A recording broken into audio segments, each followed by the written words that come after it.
Welcome, everyone, to this month's Spirituality and Health Seminar. And we are so privileged to be able to have Dr. Sam Thielman.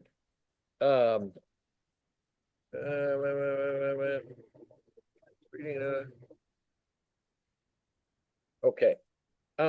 We've got Sam Thielman, who is a longtime friend and colleague who is going to be talking on Christian approaches to supporting resilience, praying the Psalms.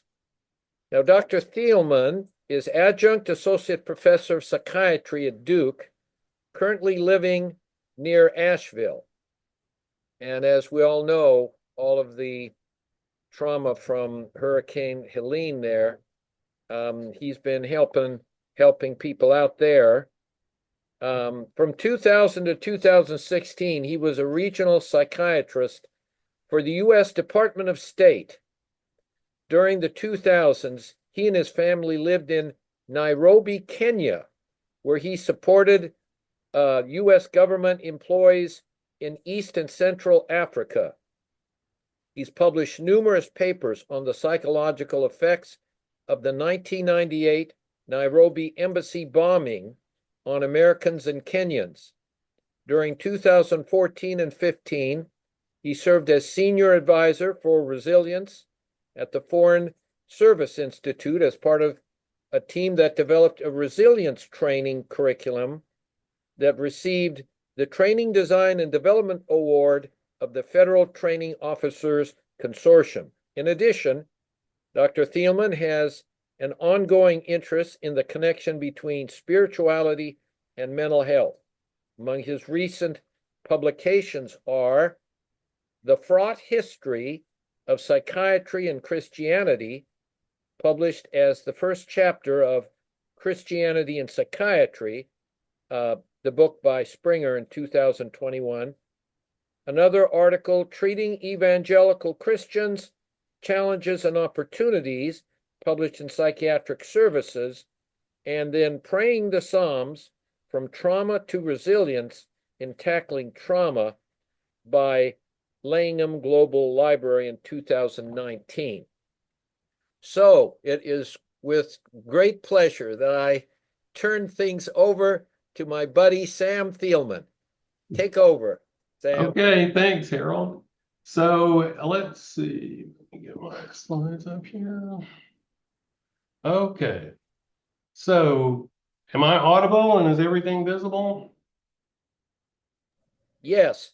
Yes. I Okay. can hear you and see everything good. We can also. Okay, good. So yeah, as Harold said, let me see. Yeah. So I'm Sam Thielman, and I was a psychiatrist for quite a long time at the Department of State. And so it's out of that work at the State Department that I got interested in resilience. I was in private practice for a while after a short time in academic medicine, and I was getting really tired of managed care, and I had a friend who'd worked for the State Department, and he said they had an opening back in 1999, so I applied for it. And my friend was in Vienna, Austria at the time, and I thought, well, maybe I would go to London or to Vienna or someplace like that. And anyway, I got the job and I was really excited. And I said, well, where do you think I would go? And they said, well, we have an opening in Nairobi, Kenya. And I thought, well, you know, that's probably okay. I'd never been to sub-Saharan Africa, but it sounded interesting. And then I noticed during the interview, they'd asked a lot of questions about what I would do if there were an embassy bombing. And I got to thinking and I said, well, Nairobi, is that where there was a bombing last year? And they said, well, yes, there was a bombing there. And in fact, that would be a lot of your work, would be working with the people who had survived the bombing. And so anyway, I had no idea what I was getting into, but it turned out to be a really nice professional and personal experience for me. So I did this. My region was a region of countries that nobody else wanted. So the way the State Department works is you have they're regional psychiatrists in different locations around the world where we live, and you're assigned there for several years. So I was assigned to East Africa, which was a region that nobody else wanted. It hadn't existed before. And I covered Rwanda, Burundi, the two Congos. I covered Eritrea, Ethiopia, Sudan, and later South Sudan. And I really got to liking it, actually, but there were some very distressed places. At the time, I had not thought much about the Rwandan genocide. And I went to Rwanda was part of my region. I started visiting, and I realized the magnitude of the genocide, which had occurred in 1996. And I was starting to cover it in early 2000. So I ended up being exposed to a lot of situations where people had gone through just really unusual levels of disaster and trauma, a lot different than what I'd really been trained to treat or even think about as somebody, training as a psychiatrist in the US. But so I did that for a while. I noticed when I did this that people had a lot of different responses to what they'd been through, especially the Americans in the Nairobi bombing. Some of them, for some of them, it was just absolutely the worst thing that had ever happened to them. And if you talk to them for 10 minutes in any circumstance, they would just keep talking about it. And others did, kind of got back to normal and didn't talk about it one way or another. And I've been in touch with some of these people now for over 20 years.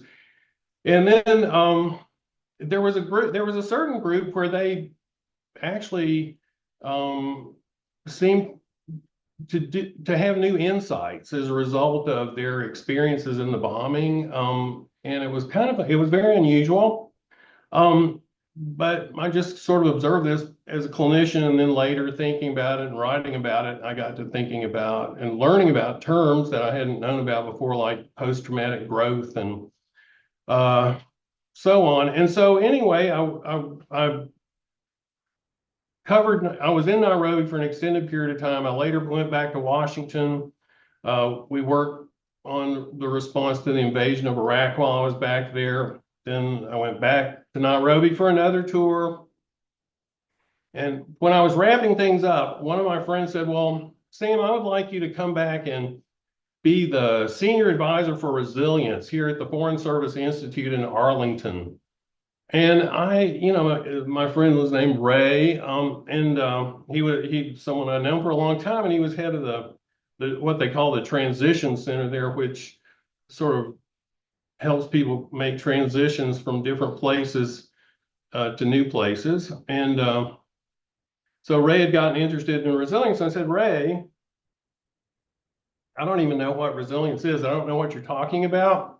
And I don't even think I believe in it. I don't know much about this, and I'm not your guy."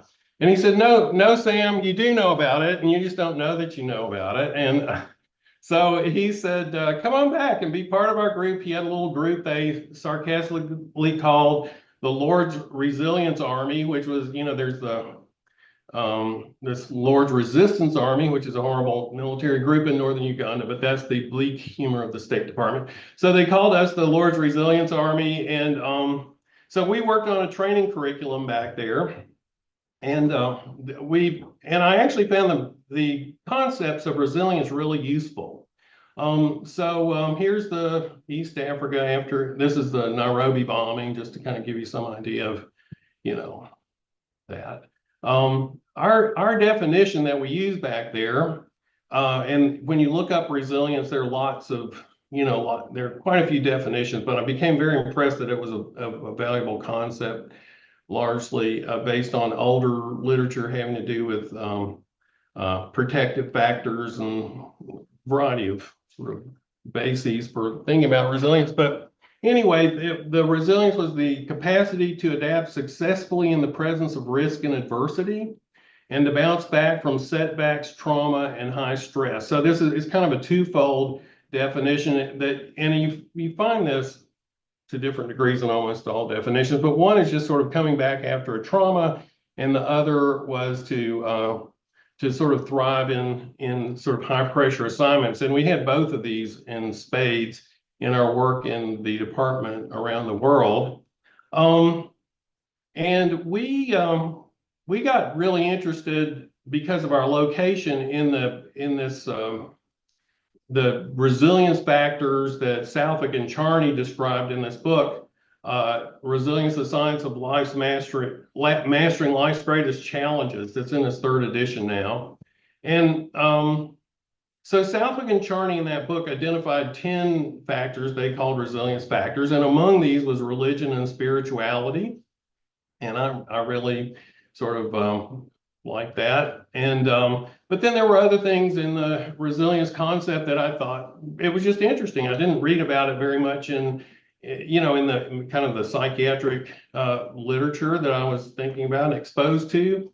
They were things like realistic optimism and facing fear, having a moral compass, seeking social support, having resilient role models, paying attention to physical fitness, paying attention to your brain fitness.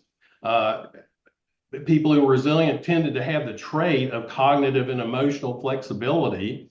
And they were also people who sought out meaning and purpose in this sort of way that Southwick and Charney put this together. So it's kind of I was thinking about these, and when we went up to New York and talked with Southwick and Charney some. Southwick's deceased now, but Charney's still going, and they pointed out to us, there are lots of resilience factors. We just chose these 10, et cetera. But these are good. I think I found them very helpful, and you could use them in training and for clinical purposes. I did notice though that I was really liking them more than I thought I probably, like they resonated with me some way. And I began to realize that they correlated a little bit. They were almost like a secular way of talking about virtue. Okay. So when I'm talking about virtue, and I'm sure there are a number of you out there who know a lot more about the concept of virtue than I do, but I'm thinking particularly about the 7 classical Christian virtues, although, these lists of virtues can be quite long. But the classical ones that were put together by Thomas Aquinas and are based in part on, sort of the older cardinal virtues of Aristotle and Plato and what Aristotle talked about in Nicomachean Ethics, I thought they kind of correlated pretty well. So they were hope, I thought correlated with optimism, fortitude or courage, correlated with fear, justice with a moral compass, faith with religion and spirituality, love correlated with social support, prudence or practical wisdom correlated with role models, and I thought with maybe even with cognitive flexibility or brain fitness. And stretching it a little bit, you could say fortitude fit with fitness training, and finding meaning in adversity fit with faith. And so here's this old construct, the sort of cardinal virtues and the theological virtues that the Christian faith added on to these 7 virtues. But I thought that was interesting. And so after I finished with the department, I got into trying to do my post State Department career work. And as a Christian, I was very interested in sort of Christian NGOs that did similar work that I'd done in the department. So I got interested in working with Samaritan's Purse and also with Open Doors and some others as well, but primarily those 2. And in working with them, they were very interested in this sort of these resilience concepts, and the religion and spirituality part of it, of course, really resonated. In fact, was the basis for a lot of the kind of the way they thought about resilience. And so I started, just sort of thinking about practical ways, because, in this work that I was doing, I'm not really working as a clinician so much. I'm doing a fair amount of training and trying to prepare people to do work that's very stressful, especially the disaster support can be super stressful.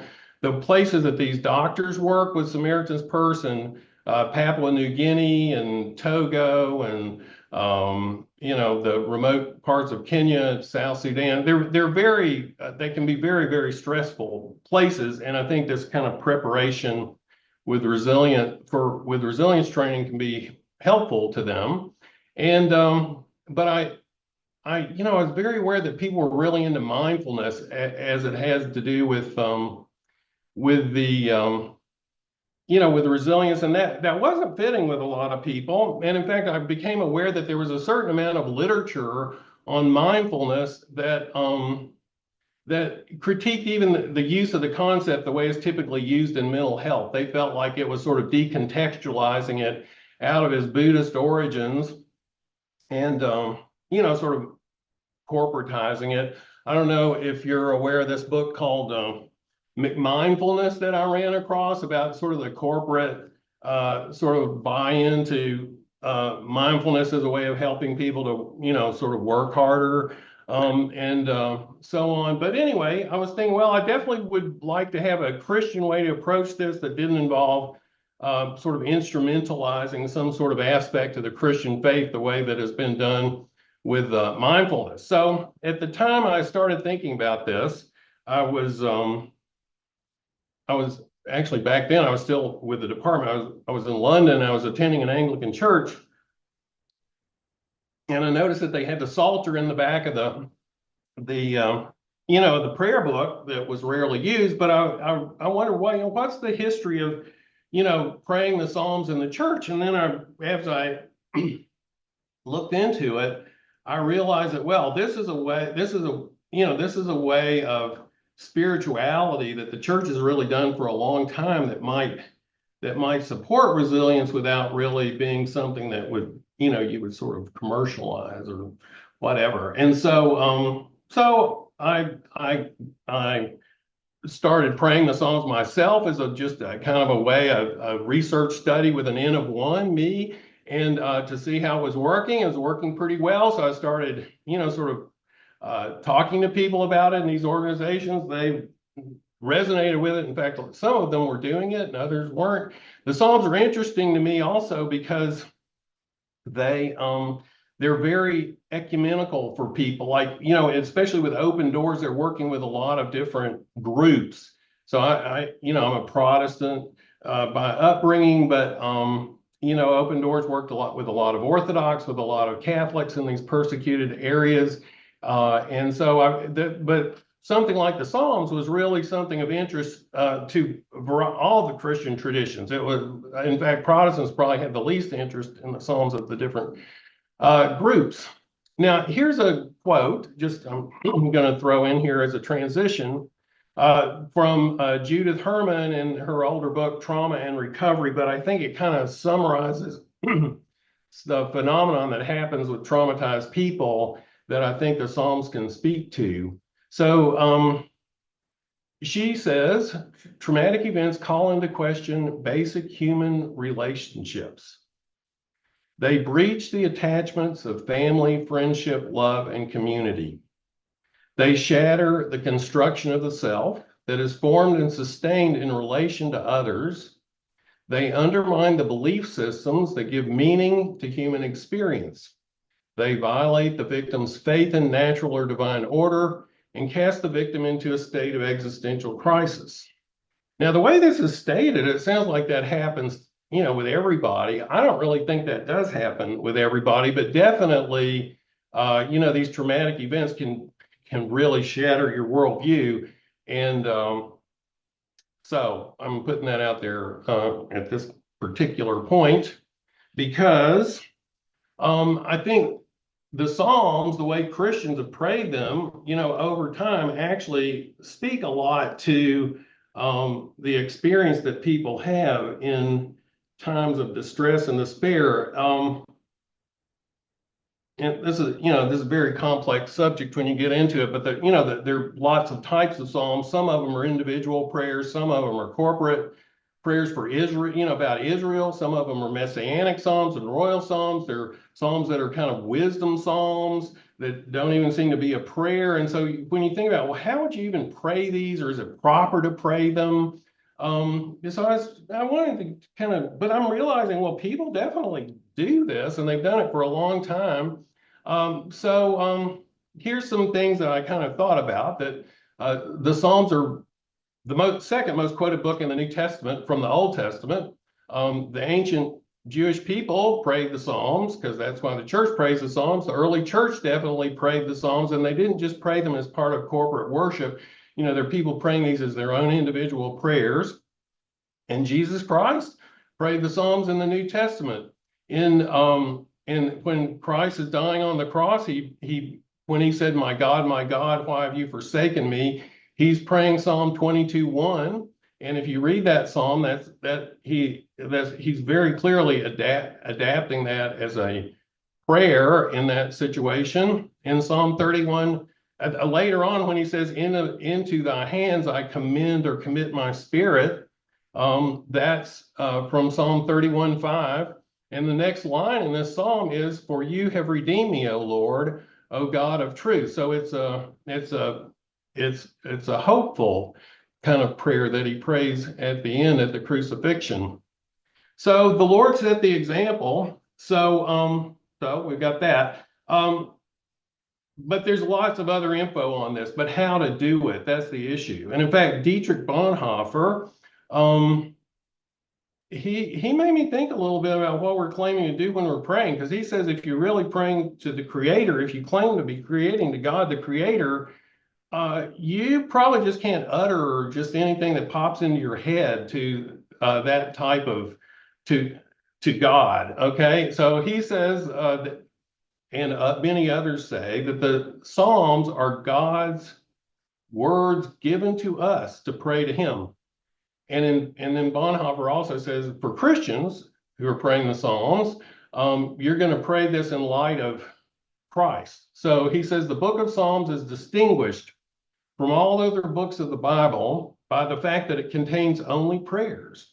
And then he says, are these prayers to God also God's own word? That seems rather difficult to understand. We grasp it only when we remember that we can learn true prayer only from Jesus Christ, from the word of the Son of God who lives with us men, to God the Father who lives in eternity. All prayers of the Bible are such prayers which we pray together with Jesus Christ, in which he accompanies us. And this is kind of helpful guidance for the kind of the cursing psalms, the imprecatory psalms, which can be very difficult if you're actually trying to use all the psalms in prayer. Here's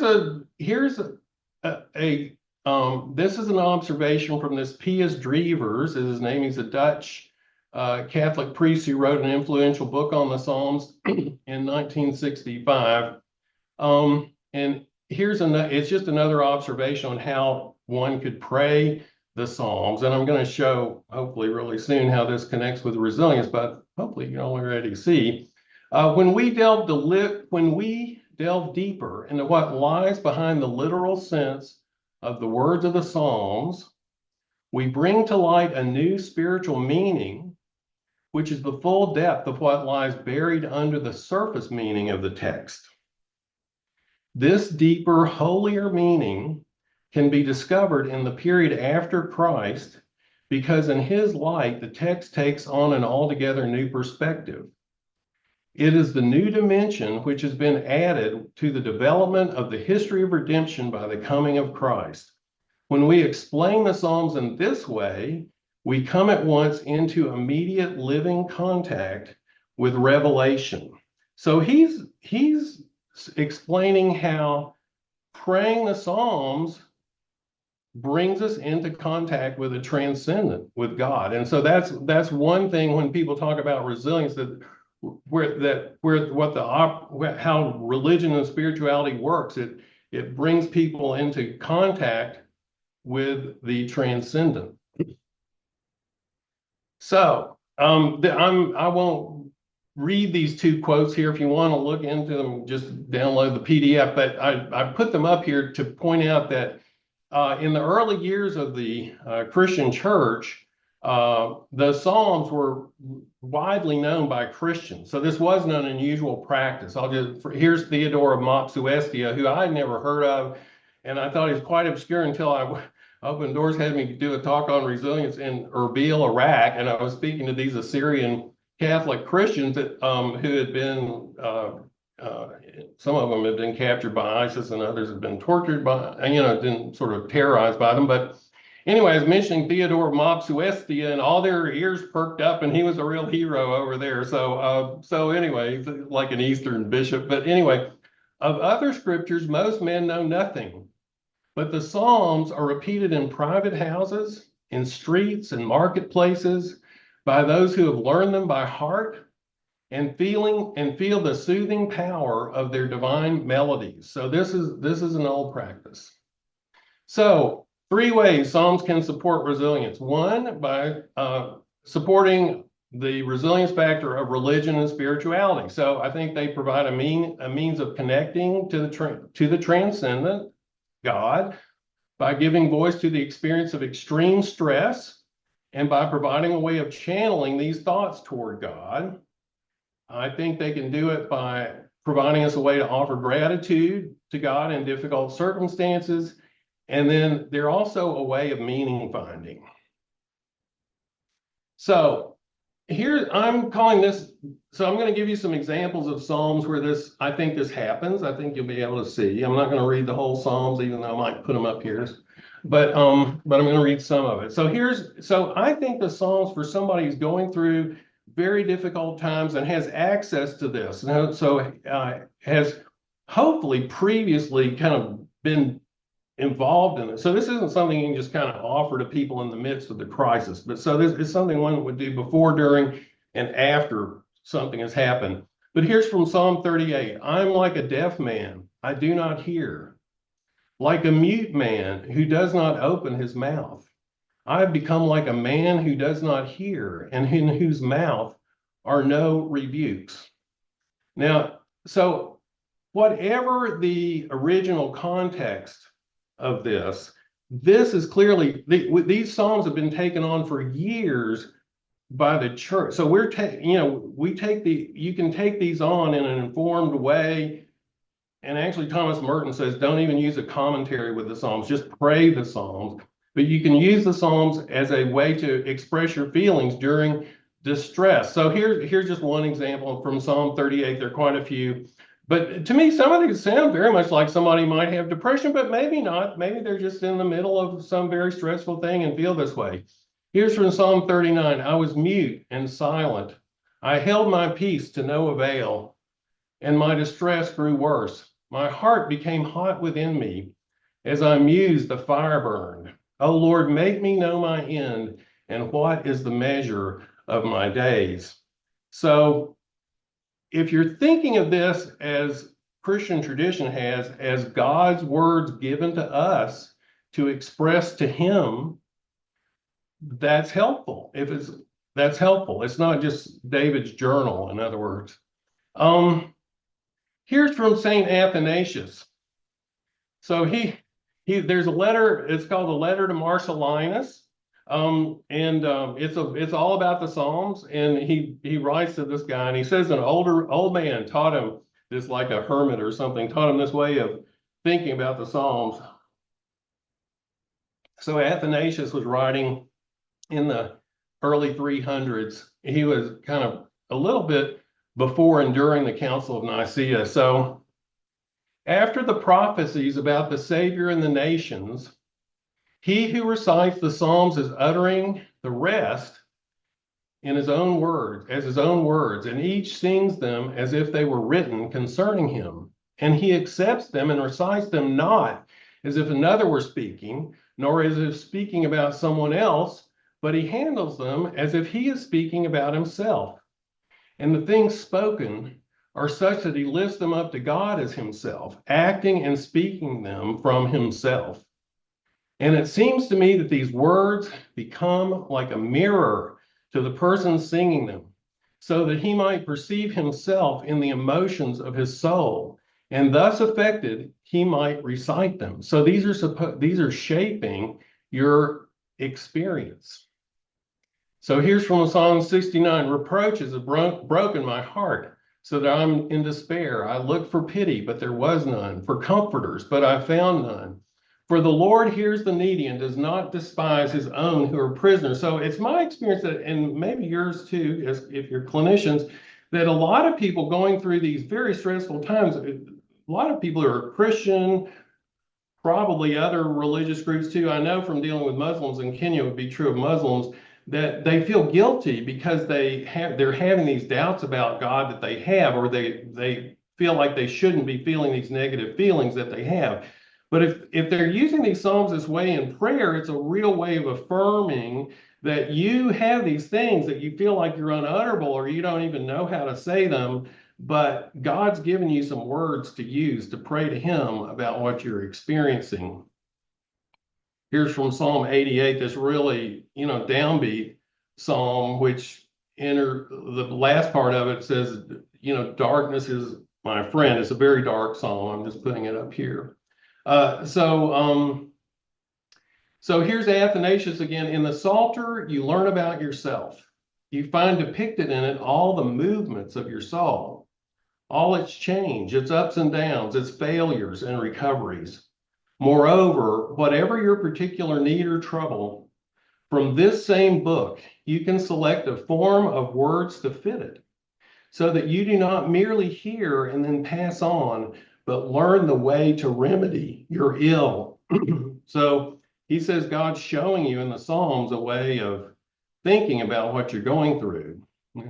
I won't read Psalm 102 here, but I commend this one to you. It's another one that's worth looking at just to see how these negative emotions are expressed. And also in this one, how it kind of turns into a really interesting, positive sort of observation about the power of God at the end.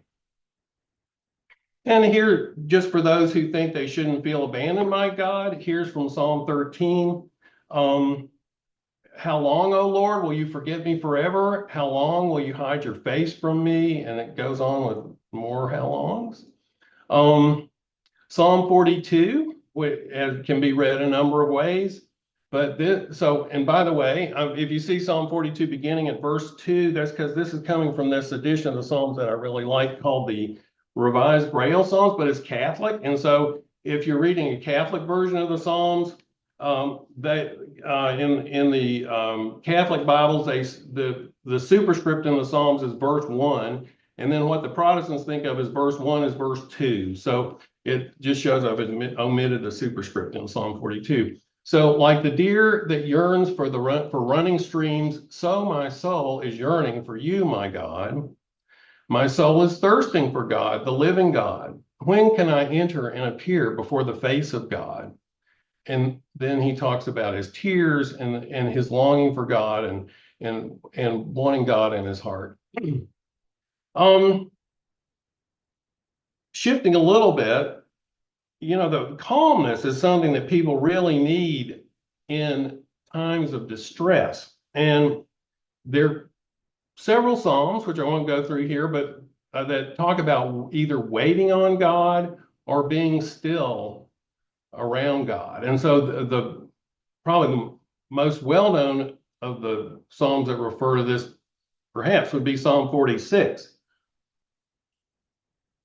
which starts out talking about it's got this sort of chiastic poetic structure, but it talks about how God is our refuge and strength. Then it talks about the catastrophes of the world. So it talks about the waters are foaming and raging, the mountains are kind of convulsing, and then it talks about then the city of God where there's peace.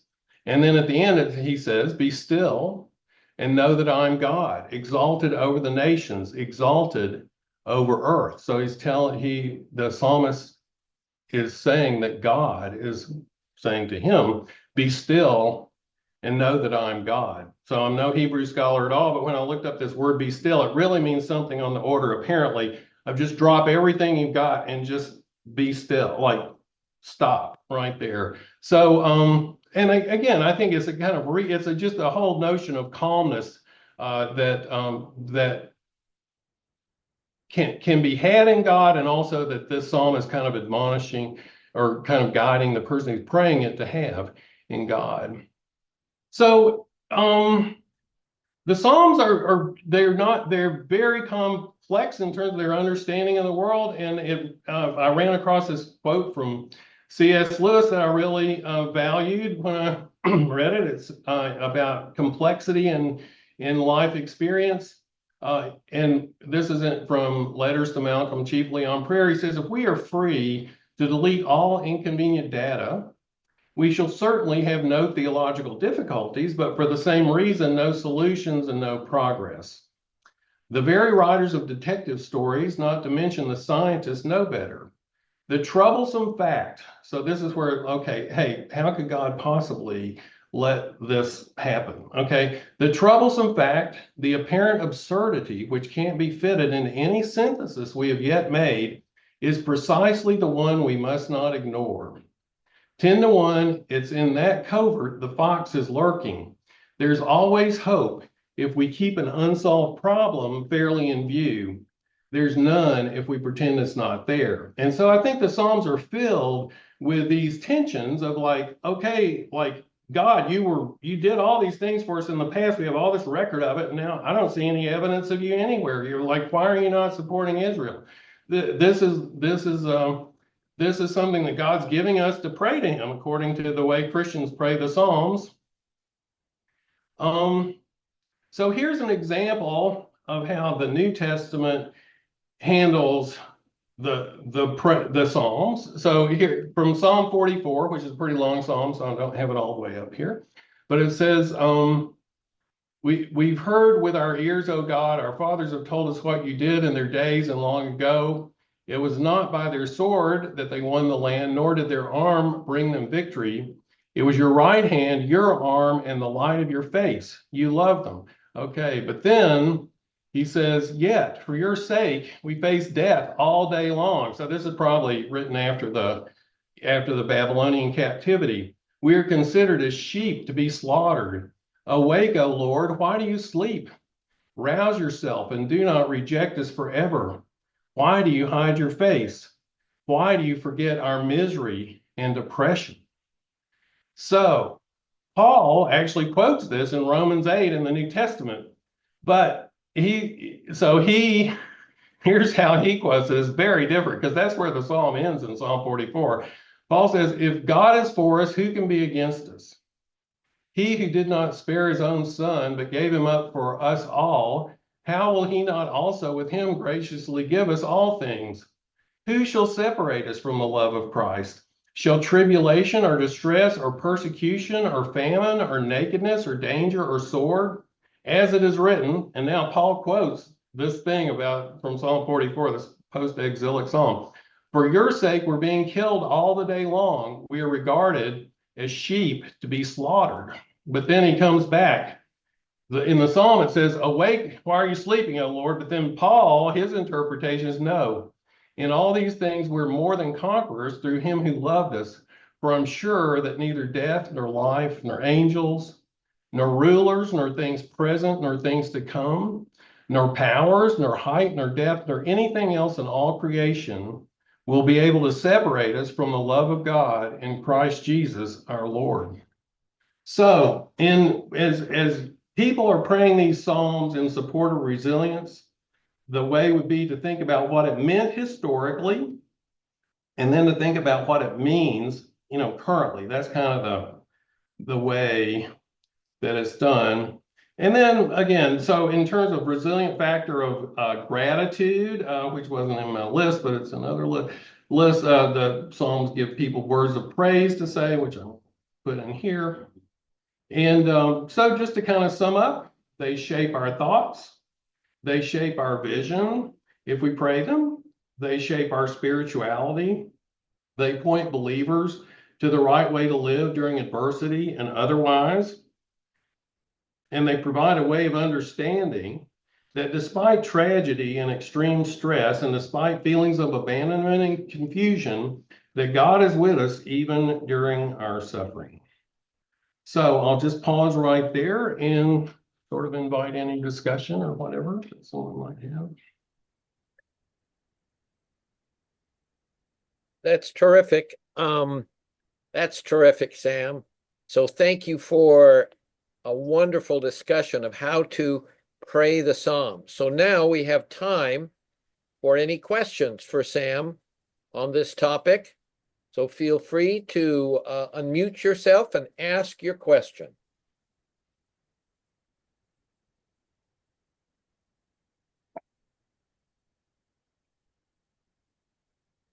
I had a question myself, Sam. What was the name of that book on mindfulness meditation that the corporate, Yeah, it's Ronald Purser, McMindfulness. mindfulness? Okay, got it. Yeah, I looked it up actually, and it comes up pretty easily on Google search. So, okay, Hawa has a question. Okay. Yes, sure. Yes. Thank you so much for the wonderful presentation. I just wondered if you thought about like doing qualitative research with the people you had worked with to sort of get some more experiences, some of the experiences shared with you as well.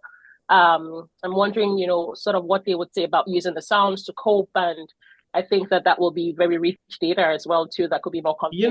That's a great question. I mean, one thing I sort of figured out early on is yeah, it's really hard to do research, in kind of disaster type situations because you can't get the permissions. It does have to be qualitative research.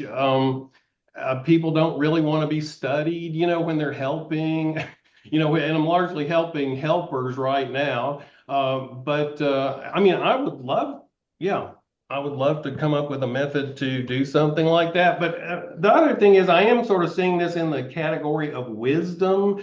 So we have our psychiatric stuff that we do, and then we just have wisdom. Like we don't necessarily have, sort of randomized clinical trials for wisdom. But yeah, so I'm seeing this as kind of drawing from wisdom tradition, but I think it would be interesting to I think you get a lot of anecdotal things where people would tell you how helpful it was.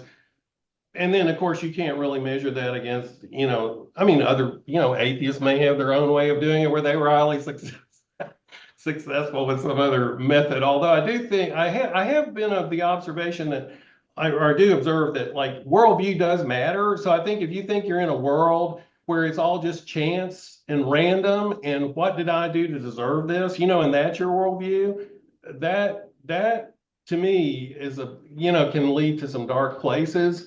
Whereas if you have a worldview that's more purposeful, has a more purposeful understanding of things, I think that leads to better places. Thank you. Okay, Reverend Dr. Bill Wilson, you're up.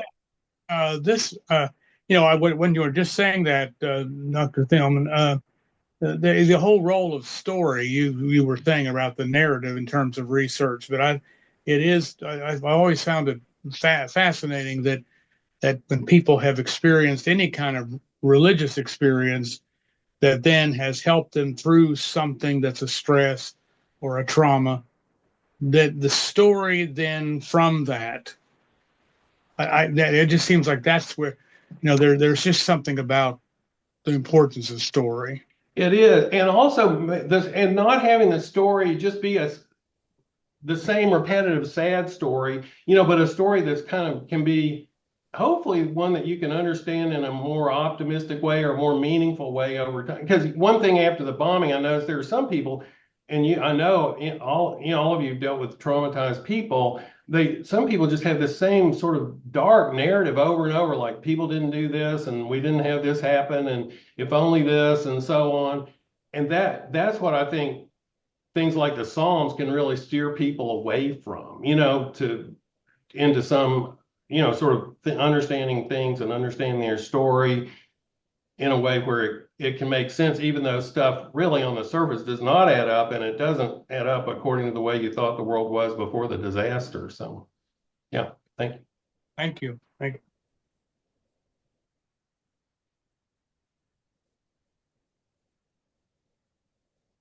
Dale, I know that you've got maybe a question or have an observation to contribute. Hey, Harold. Thank you. The Well, one of my observation as I read the Psalms is that it can help us understand in a personal way, kind of clearly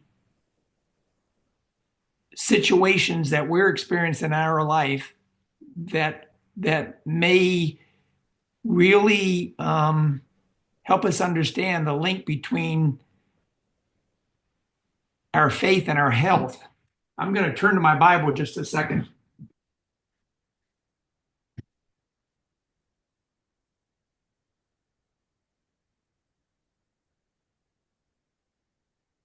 It's something maybe that others might benefit from, but you showed some of Psalm 38, Dr. Thielman.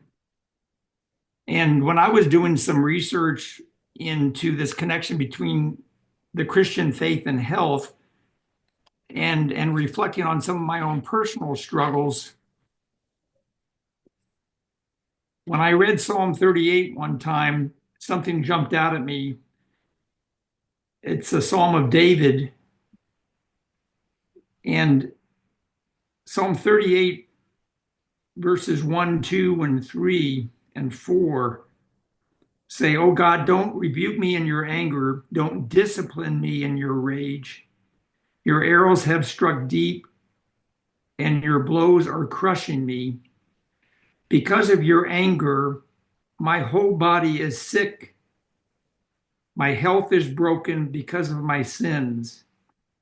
My guilt overwhelms me. It is a burden too heavy to bear."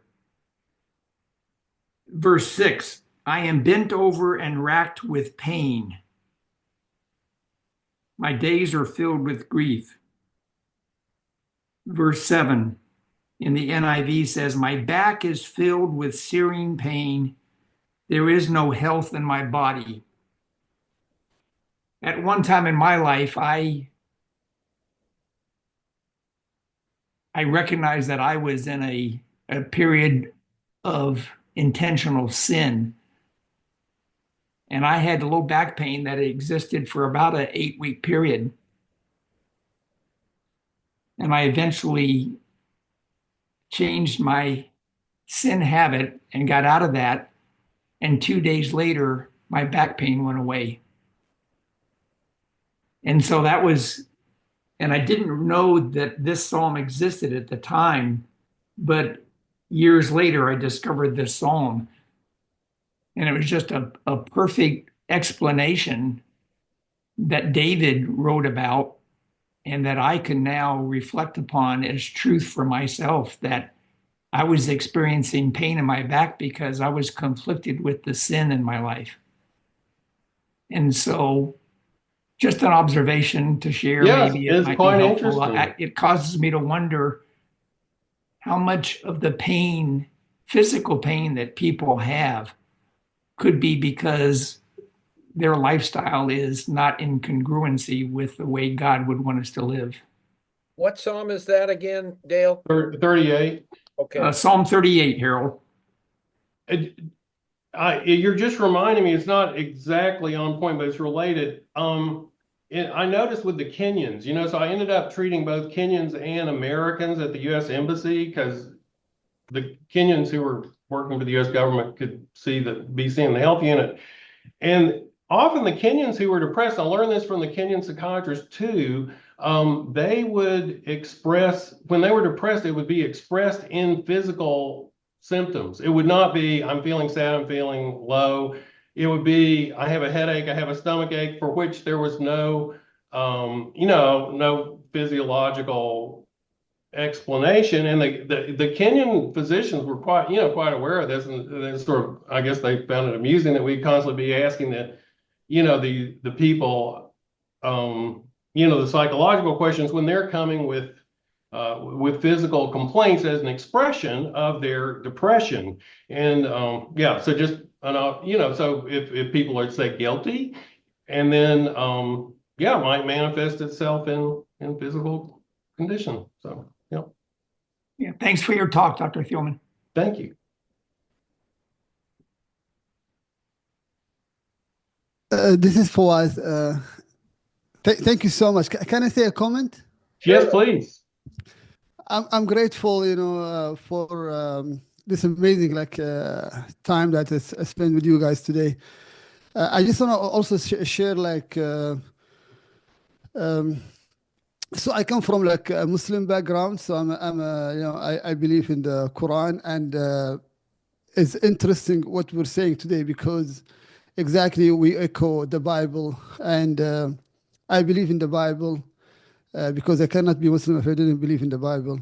Uh, there's like a phrase that just hit my heart when you were talking, and that was basically it said that those who believe and their heart become in peace when they remember God.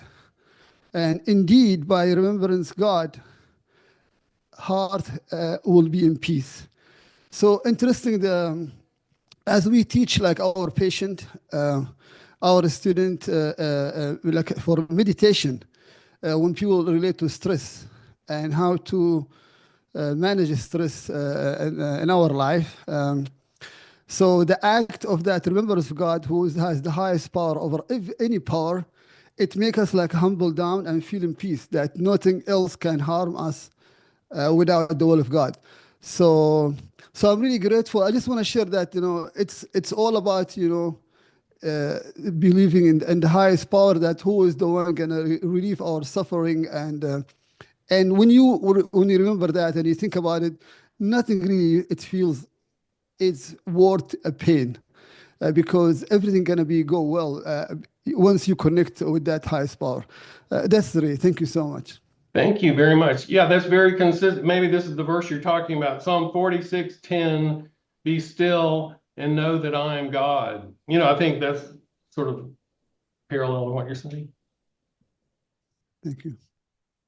Awa has his hand up. Yeah, hi. Thank you so much. Actually, I was just going to say something based on my anecdotal experience because I'm also Christian and originally from Africa as well.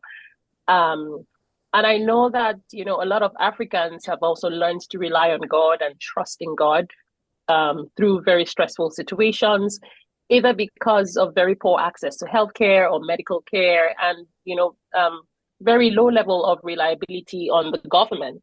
Because most times you have to sort of fend for yourself and take care of yourself, and even in the time of troubles or disaster, you still have to sort of rely on what you have and not necessarily what the government will provide. And in this process, I know people have turned to God a lot.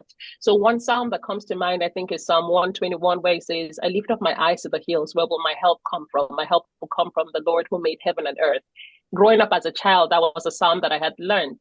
And, even now, reflecting back just on what you have thought about resilience, I find that, coming from a place like Africa, we eventually turn to God to help with stressful situations, depressive situations, and help with our health as well, too. And you find that that's how many people have learned to cope and carry on through life. So it will be interesting to also see how, just the people you have worked with and even outside of disaster as well have turned to God for help through stressful situations. Yeah, great. Yeah. My experience is in line with what you just said. I think Bruce is up next.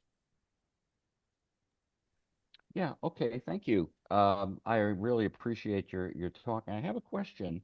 The Psalms that that I read are the translation from Hebrew to English, and I know that the Christian Psalms tend to be Hebrew to Greek to English. And so there are often differences in the translations, and sometimes they're minor, but sometimes they're significant. Can you comment on Yeah, well, so for the Protestant Bibles, those are normally, well, actually, current modern Bibles are usually from Hebrew into English, but in the yeah, I think especially King James or older, versions of the Bible, sometimes they would use the Septuagint, the ancient Hebrew Greek, or I mean, the Greek version of the Hebrew. But anyway, yeah. So I don't know, but it'd be interesting. It's also, I mean, they're all obviously also just decisions that translators make when translating the words, and also they're looking at historical context and so on to try to get it right. So it would be very interesting to see. My guess is there wouldn't be huge differences, but I don't know. And also in the New Testament, when the New Testament writers quote from the Old Testament, they're often quoting from the Septuagint, which is the Greek translation of the Hebrew, rather than from the Hebrew, because I think the Masoretic text was actually I think it's a little, there's some kind of, I need somebody who knows more about this than I do, but there's the Masoretic text, which is the Hebrew text, I'm not sure, it's a whole lot older than the Greek translation of an earlier Hebrew text in the Septuagint, because sometimes people will compare this. But anyway, I would love to know if, what the differences would be. I've never really compared very closely, but yeah, good observation, question. Good, thank you. Yeah, maybe you guys could communicate by email about some of these. I'd be interested too, so CC me on it.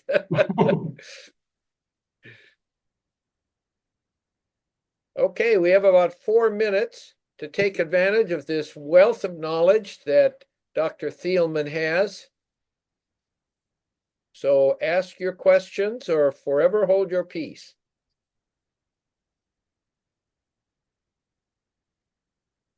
I see Francis Liu is on here. I'd love to, if he's if he's active here or he's listening, I'd love to know some of his thoughts on what you've said, Sam. So, Sure.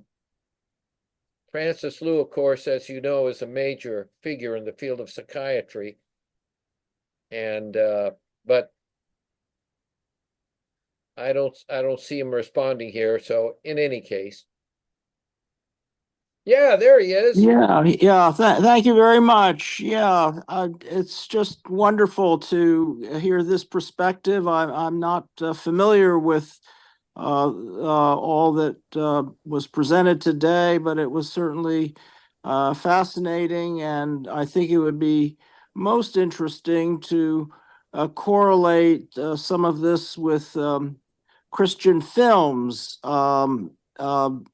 For example, we showed some time ago The Passion of Joan of Arc and The Seventh Seal. We showed clips of those films in our series on spiritual struggles that we did with Julie Exine and skipping on the lead person there for a moment. But anyway, it'd be just fascinating to see if there's some correlations there. Yeah. Yeah. Thank you. Thank you very much. Thank you. Okay, everyone. If there are no further questions, thank you, Francis. A few seconds left here to ask your question, but if we don't have any more in the next 10 seconds, I'm going to thank Dr. Thielman for a brilliant talk and with some real insight, and really appreciate him taking his time. I know you're incredibly busy, Sam, with what's going on in your world, so appreciate it. And I appreciate everyone's comments here who have been listening. So we'll see you next month. And otherwise, take care and stay safe. Thanks a lot, Harold. Bye. Thank you, Sam.